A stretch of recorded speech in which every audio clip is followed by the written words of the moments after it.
मैं शिवकांत गौतम आप सभी का स्वागत करता हूं। आपने लॉगिन किया है फिल्मी बीट।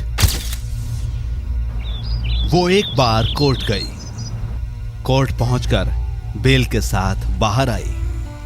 वो पहली और आखिरी बार कोर्ट गई थी क्योंकि वो देश के पहले और दुनिया के तीसरे मोस्ट वांटेड दाऊद इब्राहिम की बहन थी, क्योंकि वो मुंबई की गॉड मदर थी, क्योंकि वो हसीना पारकर थी। अब उनकी जिंदगी पर एक फिल्म बनने जा रही है जिसमें श्रद्धा कपूर हसीना तो उसके भाई सिद्धांत दाऊद का किरदार निभा रहे हैं। फिल्म चर्चा में है, श्रद्धा चर्चा में है। तो चलिए हम आपको बता देते हैं उस हसीना की कहानी। अप्रैल 2007 में एक FIR दर्ज होती है। गार्डन हॉल अपार्टमेंट में उनके घर और आसपास भीड़ जमा होती है। वहां पर लोग बात कर रहे हैं, आपा लौट आएंगी, आपा के पास भाई है, उन्हें कुछ नहीं होगा। वहां खड़े जिस शख्स को भी आप निगाह भर के देख लेंगे वही अपने हिस्से की आपा सुनाने लगता था। इलाके में ही मोबाइल की दुकान चलाने वाला एक लड़का बताता है, साल भर पहले मेरी बहन एक आदमी के साथ भाग गई थी। आपा ने उस आदमी को धमकाया और मेरी बहन वापस आ गई। ये कहानी है मुंबई की गॉड मदर, जिसे सब आपा कहते थे। 1959 में पैदा हुई हसीना दाऊद से छोटी और 10 भाई बहनों में 7वें नंबर पर थी।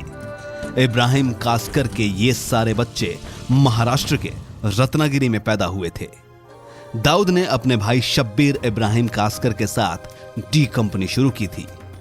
दाऊद की 4 बहनें थी, सईदा, फरजाना, मुमताज और हसीना। लेकिन उसके धंधे में उसकी किसी बहन के लिए जगह नहीं थी। हसीना के धंधे में आने की एक कहानी बिल्कुल फिल्मी है। उसके पति की हत्या मुंबई में हुई और उसके पति की इस हत्या ने उसे बना दिया गॉड मदर। दाऊद के अपराधों ने उसे 80 के दशक में ही भारत छोड़ने को मजबूर कर दिया, लेकिन वो बाहर बैठकर मुंबई चला रहा था। प्रोडक्शन मनी वसूलना, मर्डर और दूसरे गैरकानूनी धंधे दाऊद का सबसे बड़ा काम था। उसकी देखा देखी और भी बहुत सारे गैंगस्टर पैदा हुए, जिनके आपसी गैंगवार ने मुंबई की सड़कें खूब लाल की। 90 की शुरुआती में दाऊद के निशाने पर ब्रा गैंग यानी बाऊ रश्मि, रमा नाइक और अरुण गवली थे।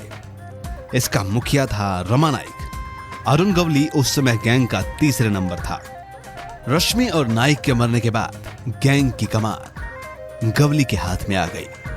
1990 के आसपास दाऊद गवली ने शूटर्स को चुन चुन कर मरवा दिया। दाऊद मजबूत था, उसका सिंडिकेट बेहद ऑर्गेनाइज था। ऐसे में गवली गैंग को कोई सिरा मिल ही नहीं रहा था जिसे पकड़कर वो दाऊद तक पहुंच सके। इसी सिलसिले में जब दाऊद ने अरुण गवली के भाई पापा गवली को मरवा दिया तो अरुण और उसका गैंग टूट गया। मुंबई के गैंगस्टर्स का एक नियम था, दुश्मनी अपने बीच, घर वालों के बीच नहीं। आप उसे कैसे भी निपटाएं, पैसे का मामला हो या ताकत का, आप सामने वाले के घर वालों पर हाथ नहीं डालेंगे। पुलिस भी इस नियम का पालन करती थी, लेकिन गवली ने यह नियम तोड़ा। जब वो दाऊद और उसके गुर्गों का कुछ नहीं बिगाड़ पाया तो उसने हसीना के पति इस्माइल इब्राहिम पारकर की हत्या करवा दी। इस्माइल से हसीना की शादी तब हुई थी जब वो महज 17 साल की थी। इस्माइल जूनियर फिल्म आर्टिस्ट था, लेकिन बताते हैं कि बाद में उसने होटल का धंधा किया। नागपाड़ा में जहां हसीना रहती थी उसी इलाके में इस्माइल का एक होटल था। 26 जुलाई 1991 को हत्या वाले दिन इस्माइल दोपहर से अपने होटल के काउंटर पर बैठा था। तभी कार में कुछ हथियारबंद लोग आए और इस्माइल को भूनकर चले गए। दाऊद के जीजा का कत्ल हो चुका था, अब उसकी बारी थी। इस्माइल की हत्या के दौरान दाऊद गैंग में उथल पुथल मच गई।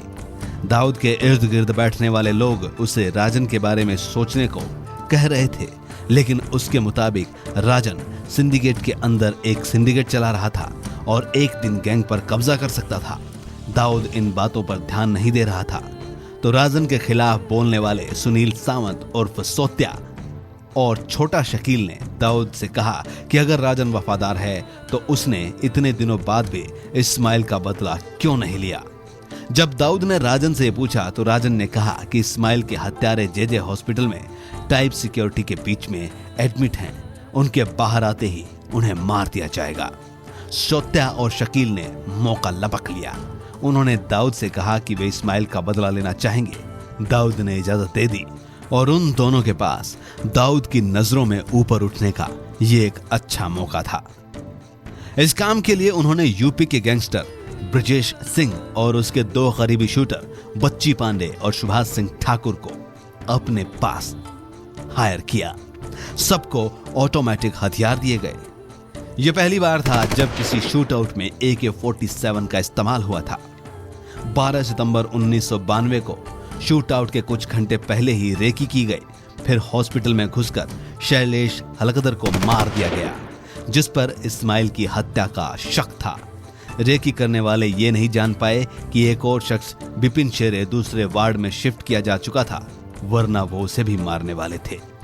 आमतौर पर अंडरवर्ल्ड वाले पुलिस की दुश्मनी से बचने के लिए पुलिस वालों पर हमला नहीं करते थे, लेकिन यह हमला इतना बड़ा था कि इसमें 2 पुलिस कांस्टेबल और एक इंस्पेक्टर की मौत हो गई। इस्माइल का बदला लेने के बाद हसीना अपनी नई माद नागपाड़ा के गार्डन हॉल अपार्टमेंट में शिफ्ट हो गई। यहां उसे जो घर पसंद आया था उसने उसका ताला तुड़वा कर रहना शुरू कर दिया और किसी ने उससे शिकायत भी नहीं की। अड्डा जमा और यहीं से हसीना ने अपना क्राइम सिंडिकेट चलाना शुरू कर दिया। दाऊद के भारत से चले जाने के बाद उसकी बेनामी संपत्ति हसीना के नाम आ गई। दाऊद के भारत से जाने के बाद हसीना का काम उसकी 54 बेनामी संपत्तियों की देखरेख करना था, लेकिन खुद धंधे में आने के बाद हसीना को अब इसमें मजा आने लगा और वो एक्टिव हो गई। बेशुमार ताकत, अपने इर्द गिर्द एहसानों से दबे लोग, हर अवैध ट्रांजैक्शन में हिस्सा, मुंबई में हर इमारत बनने से पहले उसकी इजाजत। हसीना को मुंबई पर राज करना भी भा रहा था। वो इसमें डूब चुकी थी।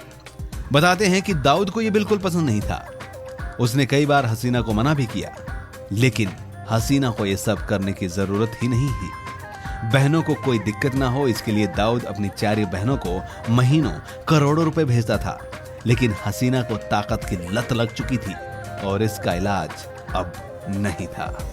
मुंबई में 2006 में जब स्लम रिडेवलपमेंट अथॉरिटी का बड़े काम जोर शोर पर चल रहा था, तब हसीना ने बिल्डर कृष्ण मिल्क शुक्ला और प्रॉपर्टी ब्रोकर चंद्रेश शाह के साथ वडाला में एक छोटा स्लम क्लस्टर डेवलप करने का प्लान बनाया। इसके लिए 1 करोड़ रुपए की जरूरत थी। इन तीनों के पास 1 करोड़ और प्रॉपर्टी ब्रोकर विनोद अलवानी ने पैसे का इंतजाम करने के लिए कहा और विनोद ने एक डेवलपर जयेश शाह की मदद से 1 करोड़ रुपए का इंतजाम किया, लेकिन यह प्रोजेक्ट शुरू नहीं हो पाया। जब जयेश ने अपना पैसा वापस मांगा तो विनोद ने उसे 70 लाख रुपए वापस कर दिए, क्योंकि बाकी के 30 लाख रुपए हसीना ने प्रोडक्शन मनी के नाम पर लौटाने से इनकार कर दिया। दिसंबर 2006 में जब विनोद क्राइम ब्रांच गया तो वहां FIR नहीं लिखी गई।